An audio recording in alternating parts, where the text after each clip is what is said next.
Merci beaucoup Jean-François donc d'être l'invité pour ces questions sur les noms de domaine. Alors ce que je te propose dans un premier temps, c'est de nous présenter rapidement ton parcours, ce que tu fais et comment tu es arrivé à devenir un spécialiste des noms de domaine. Et ce qui m'étonne, c'est qu'il n'y a pas grand monde comme toi qui s'intéresse au droit, à la partie marketing, au registrard, enfin absolument à tous les aspects, même si je crois que c'est quand même la partie juridique que tu pratiques au quotidien.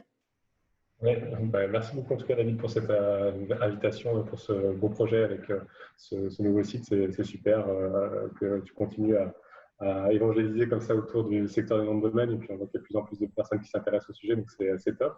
Moi ça va faire un peu plus de 15 ans maintenant que je travaille dans ce secteur de l'activité. Ça a débuté de façon un petit peu bizarre. Je suis tombé dedans sans le faire exprès, entre guillemets. Au départ, j'avais fait un doc de géographie à Bordeaux et puis après un DUT Infocom, donc dans le journalisme où je travaillais en même temps à Sud-Ouest, qui est toujours le journal régional du coin. Et puis après, au début des années 2000, donc, il y avait une licence marketing web qui se créait à Aix-en-Provence. Et je m'intéressais à ces sujets, donc je suis parti là-bas et pour financer mes études, je travaillais en même temps à la Marseillaise, donc il y a un journal aussi régional du coin, mais plutôt bien marqué à gauche. Et pour pour obtenir ma licence, en fait, je vais faire un stage de fin d'études dans le domaine du web et je voulais avoir ces éléments d'écriture également. Et là, ce qui s'est passé, c'est que j'ai rencontré le Mail Club, dont on a parlé déjà la semaine dernière avec Charles. Charles Tinet et son équipe avec Fred m'ont donné la chance d'intégrer leur structure pour créer un site d'information en fait, autour des noms de domaine, donc qui était mailclub.info. Et de cette façon-là, les lecteurs sont devenus des prospects, qui sont devenus des clients, et c'est comme ça que je suis tombé en fait dans les noms de domaine.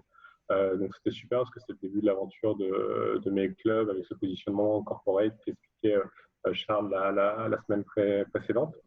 Et puis au bout de 6 ans, j'ai fait un peu le tour de la question là-bas. Dans ma vie personnelle aussi, c'était le moment de changer.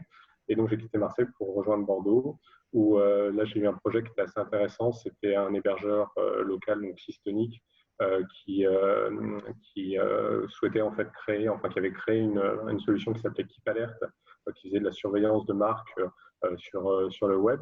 Et cette partie surveillance me paraissait assez intéressante pour les marques, pour se défendre. On a structuré également le département donc avec une activité de registrail ICANN qui s'appelle ProDomaine, donc qui est plutôt orienté corporate également. C'était assez innovant, non, Keep Alert, parce qu'aujourd'hui, on nous parle beaucoup de la surveillance, mais là, tu me dis que c'est il y a 6 ans, donc c'était peut-être un des premiers Ouais, outils, non? c'était 2010 et c'était la première fois qu'il y avait vraiment quelque chose qui était internalisé avec une plateforme en ligne. C'était assez innovant vraiment à l'époque et ça a vraiment bien marché parce que quand je suis arrivé, on était à 50 000 euros de chiffre, donc rien du tout. Et 6 ans après, on était à 1,2 million avec une équipe de 8, etc. Donc c'était vraiment sympa avec des profils super intéressants aussi dans l'équipe. Comme Gaël Mansec qu'on peut citer, qui est assez actif sur Twitter avec GGTLD, si je ne me trompe pas, comme username, avec qui on peut échanger aussi régulièrement sur ces sujets, et qui travaille au sein d'un cabinet juridique désormais aussi à Bordeaux. Donc vraiment une On belle espère émulation. avoir bientôt, parce que c'est pareil, c'est quelqu'un qui est incroyable, hein, qui s'intéresse à tous les Ah aspects, ouais, qui est vraiment… et en plus, un mec super bien, donc vraiment tout. Je serais ravi d'écouter aussi à terme sur ton site. Voilà, après, on avait normalement, on avait prévu de s'associer en fait avec le dirigeant historique et le directeur technique. Et puis, les discussions ont un peu traîné. Et puis, on a décidé de faire une rupture conventionnelle et de partir. Donc ça, c'était en 2016. Et donc, avec Anthony Don, donc, qui est directeur technique historique de Keep Alert, on a décidé de créer notre propre solution. Et donc, c'est comme ça qu'on a créé Solid Names en 2016 sur une activité de surveillance de marques parmi les noms de domaine, donc vraiment concentré sur les noms de domaine.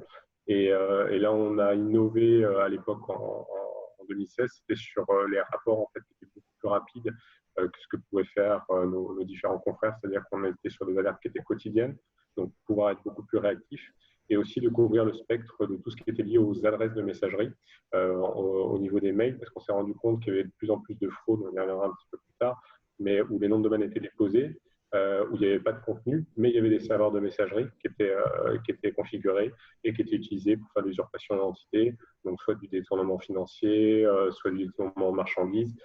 Et donc, on a tout de suite mis en place ce système-là. Et après, donc ça, c'est le service qu'on appelle Brand Alert chez nous. Et ensuite, on a mis en place un système qui s'appelle CQRL, qui est un monitoring quotidien sur un nom de domaine sensible. Parce que quand tu surveilles une marque parmi les noms de domaine, tu peux avoir plein de bruit en fait qui est généré. Si tu surveilles Vinci, tu vois, restaurant Da Vinci ou libre davincicode.com, tu t'en fiches si c'est le groupe Vinci. Par contre, quand tu as vincigroup.com qui est enregistré et qu'on voit des faux communiqués de presse, ouais, celui-là, tu veux absolument le surveiller. Et Ils ont donc, on perdu met comme combien? ça. Ils ont perdu Comment? 18% de la valeur en bourse? Ouais, Comme ça. c'était assez incroyable. Vous un mail. Mais tu en as plein. Hein. Je veux dire, ça suit vraiment l'actualité. Quand Carlos Ghosn, le PDG de Renault, a été arrêté, il y a quelqu'un qui a enregistré un nom de domaine qui contenait Renault et qui envoyait des mails aux fournisseurs de Renault en disant nos comptes sont gelés. Quoi. Enfin, on voit mais des choses incroyables. Et aussi beaucoup les chaînes de supermarchés, par exemple, en ce moment, que ce soit Leclerc, Lidl, où les gens enregistrent des noms de domaine contenant Lidl ou Leclerc. Ils vont envoyer des mails aux fournisseurs en disant on vous commande tout ça, vous nous livrez là-bas et puis on vous paye à J90 ou J120 comme la grande distrib. Les gens envoient, ils sont super contents, ils sont sélectionnés à la foire au vin du coin. Super, j'envoie mon vin, sauf que c'est de la marchandise qui est perdue et qui est volée. Ben, Donc, on a un collègue dans ce que tu dis qui est pareil avec un faux mail de Google Ads en lui disant voilà, on a changé l'envoi pour les facturations et puis donc, il reçoit le mail, il dit c'est pas possible, etc. Après, on l'appelle. La personne lui envoie la facture en lui disant si, c'est vrai. Et en fait, il a envoyé en Hongrie 150 000 euros qu'il n'a jamais revu. Quoi. Donc, ouais. c'est Non, vraiment. c'est vraiment sophistiqué et donc nous, on a voulu mettre quelque chose comme ça en place pour ça. Donc ça, c'est ouais, 50% de l'activité pour nous.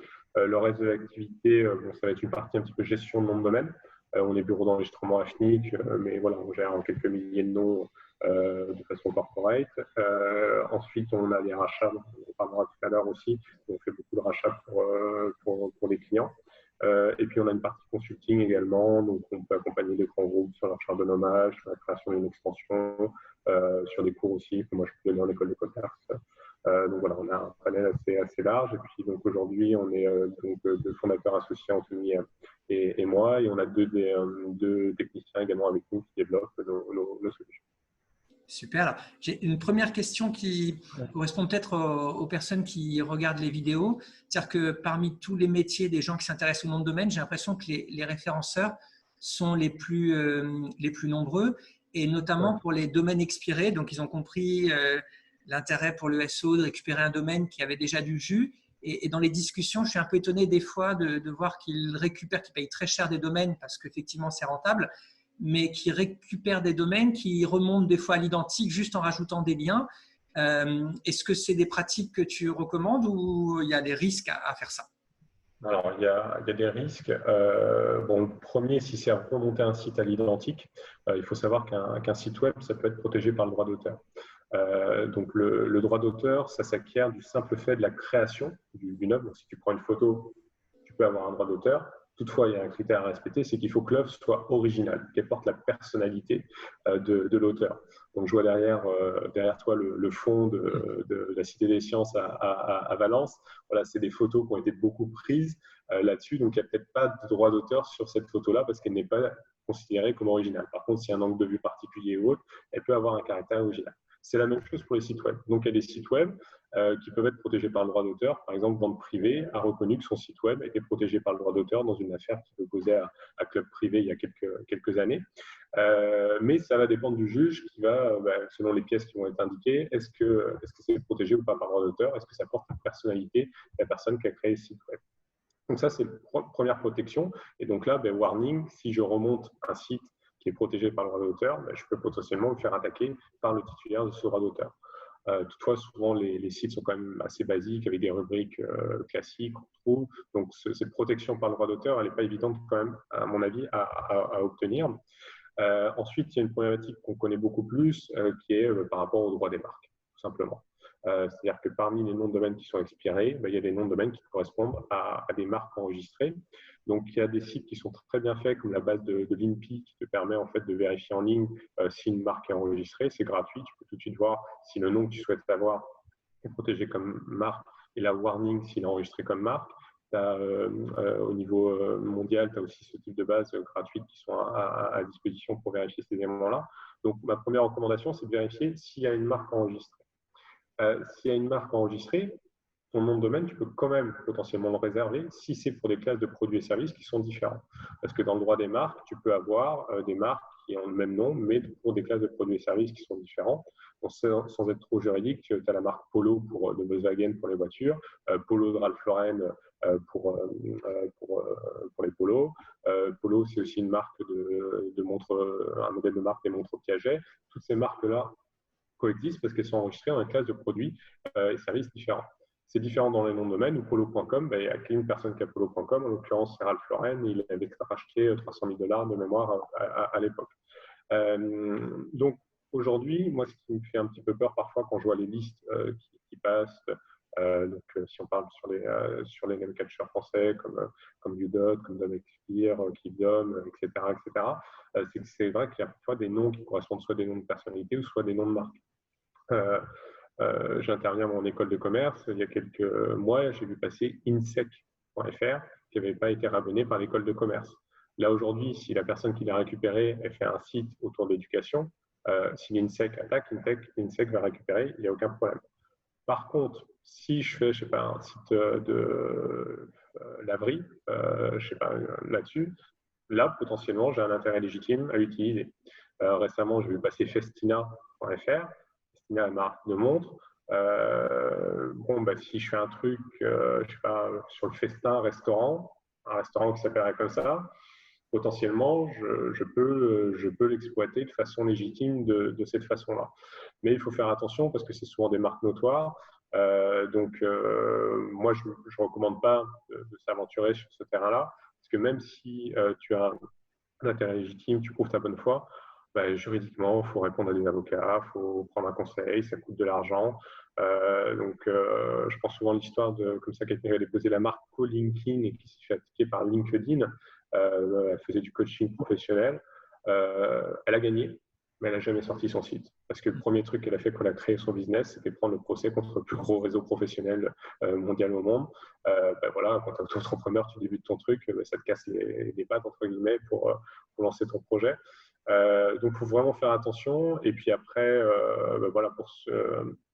c'est sûr qu'il y a des noms qui passent qui sont quand même du sac Lancel pas cher, NikeSol.fr ou des trucs comme ça, qui sont vraiment c'est de la contrefaçon, où là, tu choisis de faire de la contrefaçon, donc tu assumes tes risques juridiques, entre guillemets. Mais sur les noms de domaine expirés de qualité, il faut faire attention.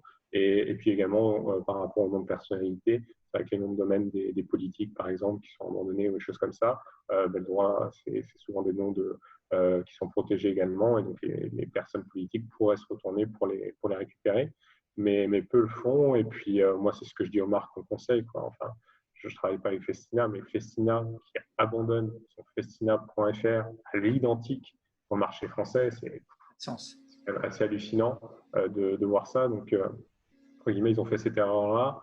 Est-ce qu'ils vont se rendre compte? Est-ce qu'ils feront les étapes juridiques? Ce qui fait qu'il y a des gens qui investissent de façon importante, parfois sur des noms de marques à des montants assez importants.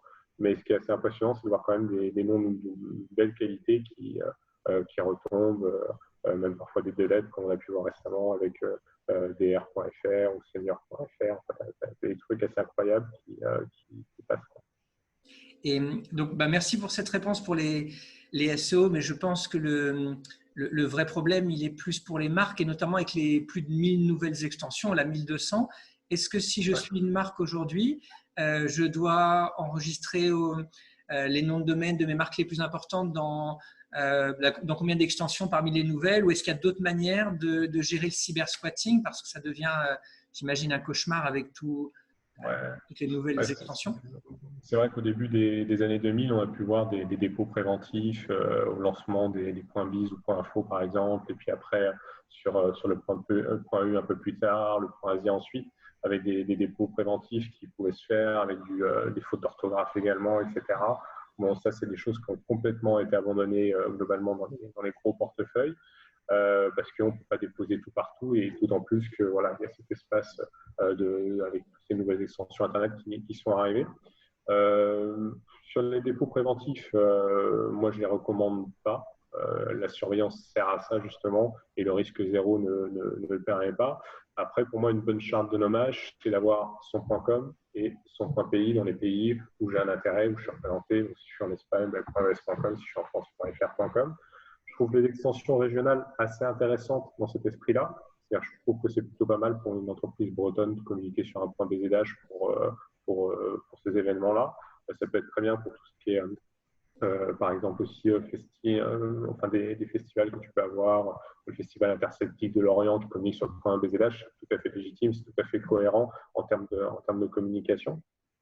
Donc, je trouve les extensions géographiques sympas. Sur les nouvelles extensions générales, entre guillemets, pour moi, il faut juste éventuellement réserver ton nom à l'identique dans ton secteur d'activité. Et on s'est rendu compte que les 4 cybersquatting qui ont été jugés après en UDRP, donc la procédure extrajudiciaire qui permet de récupérer un nom de domaine, c'était des trous de protection qu'Air France n'est pas réservé airfrance.flight. Pour moi, c'est une erreur. Ok, ils vont pas faire le point plumbing pour les plombiers ou le point blue ou machin, enfin quoi, avec flying blue peut-être, mais ça, ne pas réserver son nom, son secteur d'activité, tu peux être sûr qu'il va y avoir un cas de cybersquatting. Je te dis Domino's, tu penses à pizza, ils n'ont pas fait Domino's.pizza. Je dis à mes étudiants Red Bull, ils pensent à Red Bull avec la vodka, Red Bull.vodka, ils n'ont pas fait. Il y a tout de suite quelqu'un qui l'a fait et qui a spéculé là-dessus. Donc là, les marques ont attaqué, ont payé la procédure extrajudiciaire $1 500, les frais de leur cabinet juridique qui coûtent à peu près ce prix-là, donc ils ont payé $3 000 parce qu'ils n'avaient pas réservé leur nom de façon prioritaire, $200 dans une extension qui correspond vraiment à leur activité. Donc pour ces cas-là, je pense que c'est bien de faire du dépôt préventif entre guillemets quand c'est vraiment ton secteur d'activité.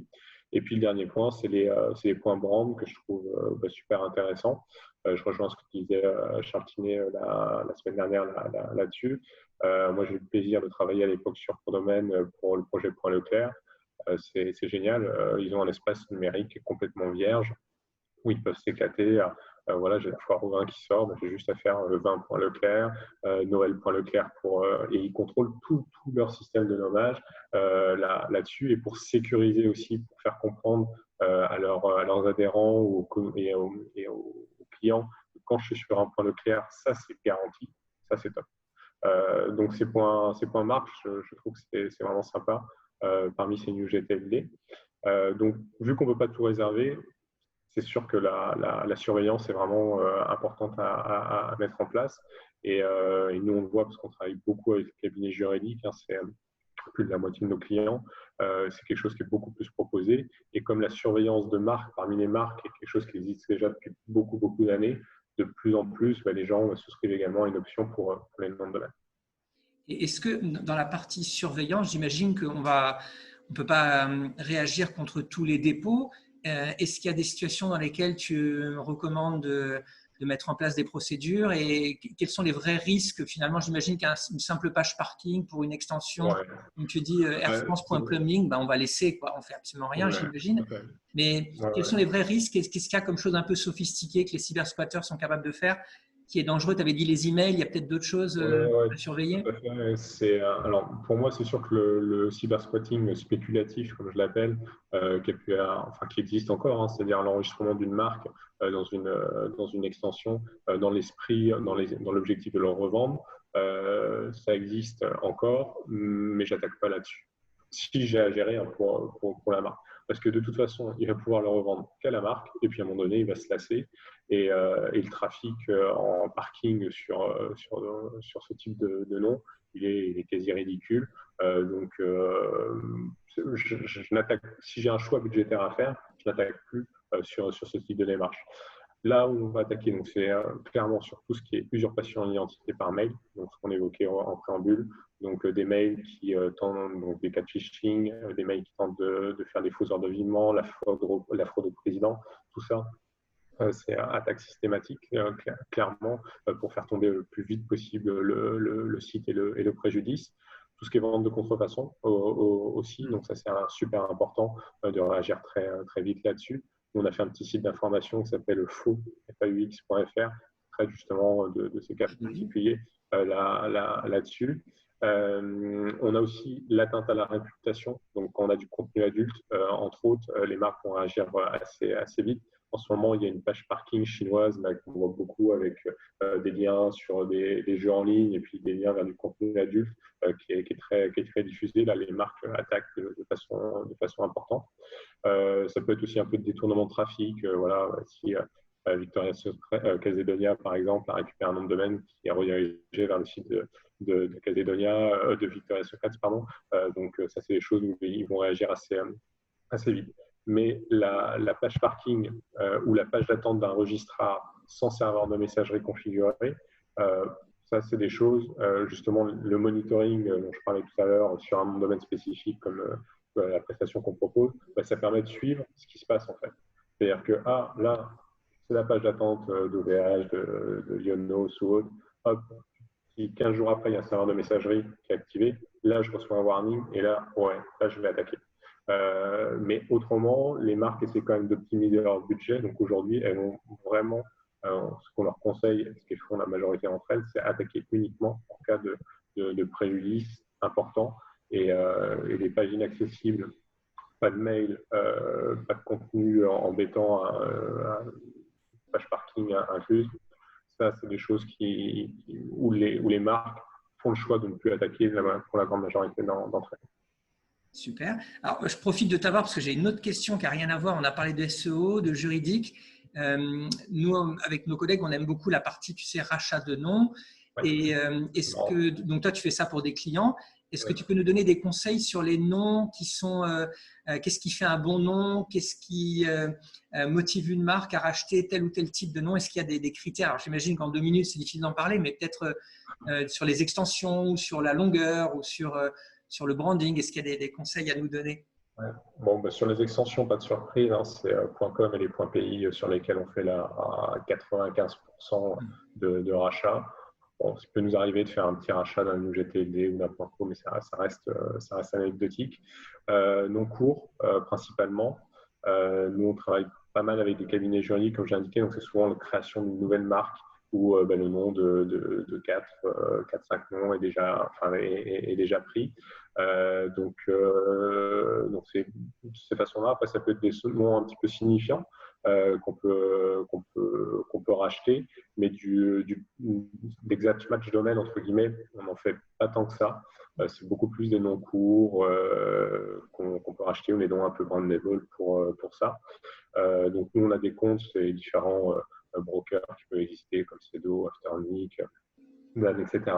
Après, c'est vrai qu'on a la chance, au fur des années, d'avoir pu constituer un réseau de connaissances assez intéressant donc pour contacter directement des personnes qui vendent des noms de domaine. Donc, ça nous arrive de racheter le nom de domaine à Dominium, par exemple, qui a des beaux noms francophones. On peut saluer, je crois, si jamais il écoute. On peut saluer là-dessus.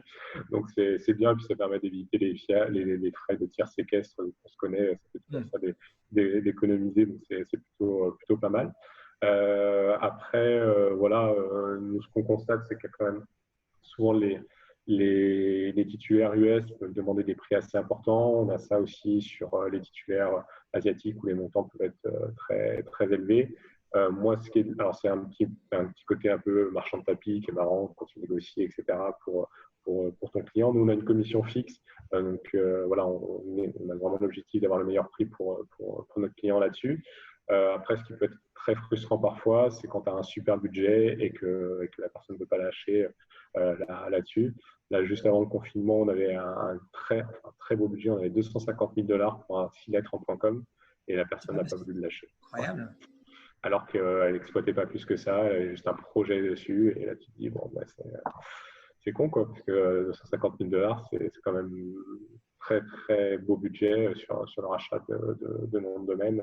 Le prix médian pour un client, alors évidemment, il y a toutes sortes de noms de domaine, mais les transactions générales, déjà le plus bas, est-ce que… Pardon ? On est sur du 2500, 3000 à peu près. C'est la grande majorité des transactions, on est sur ces montants-là. Nous, on prévient nos clients de toute façon que c'est un peu le prix moyen. Il y avait Escrow, donc le tiers séquestre, qui est beaucoup utilisé pour ces éléments-là, qui a annoncé un prix médian de tous ces éléments-là. On retrouve, nous, ce chiffre-là de façon assez régulière et on prévient toujours nos clients en amont, c'est-à-dire que le client, on est plutôt bien positionné sur achat nom de domaine, on est souvent dans les 3-4 premiers résultats sur Google. Donc, on prévient tout de suite nos clients, voilà, si le prix moyen c'est 2500, donc tu ne vas pas racheter sex.com pour 50 euros. C'est pas ici qu'il faut se donner, ce ne sera pas possible. D'ailleurs, je ne sais pas si tu as vu GoDaddy, c'est assez mensonger, je trouve, parce qu'il y a plusieurs personnes qui se sont fait avoir quand tu fais une recherche. Par exemple, sex.com, ils te disent « nous pouvons peut-être l'avoir pour 80 euros ». Et les gens qui n'y connaissent rien prennent la presta à 80 euros, qui correspond juste à un envoi de mail de GoDaddy, et c'est assez trompeur. Effectivement, à 80 euros, on n'a pas de nom à 100, 200, 300 non plus, c'est difficile.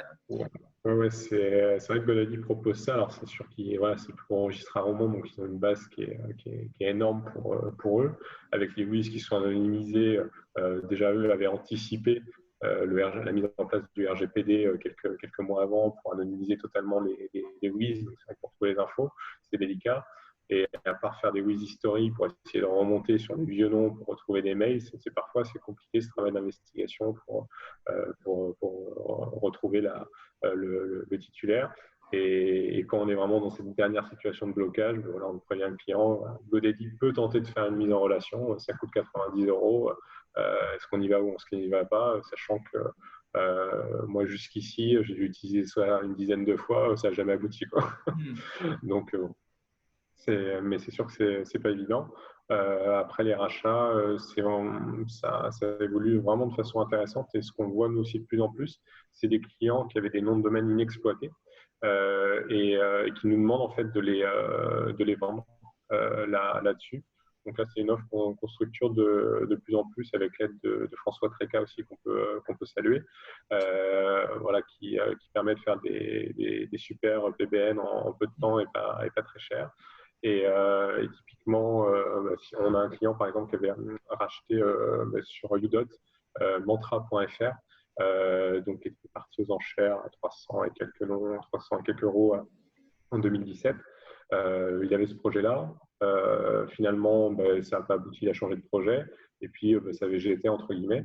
On lui a proposé d'utiliser le service de François pour créer un petit site avec 4 articles, etc., où il est spécifié qu'on le met en vente et on le met en vente pour lui et on gère les éventuelles demandes pour essayer de le revendre à un montant un peu plus important. Et de plus en plus, dans les gros portefeuilles de clients, ils ont comme ça des pépites, des vieux trucs qu'ils ont déposés, qui ne savaient pas du tout quoi en faire. Et donc, il peut nous arriver maintenant de mettre en vente aussi des jolis noms qui sont bien exploités, qu'on essaie de valoriser autrement que sur les pages partout. Mais écoutez, c'est un service intéressant. C'est vrai qu'on a vu Page Jaune qui a laissé expirer ces dernières semaines des noms incroyables, alors qu'ils auraient pu savoir que tu existais et à ce moment-là, les mettre en vente parce qu'ils sont partis à des niveaux intéressants aux enchères. Et si c'est bien valorisé comme ça, c'est sûr que c'est un service intéressant. Un grand merci, Jean-François. Et donc, je pense qu'on a réussi à peu près à faire assez court et ce qui va être l'objectif. Donc, excellente continuation et merci encore pour cette super interview. Bon, merci à toi et puis bonne continuation et très bon été à tout le monde. Ciao.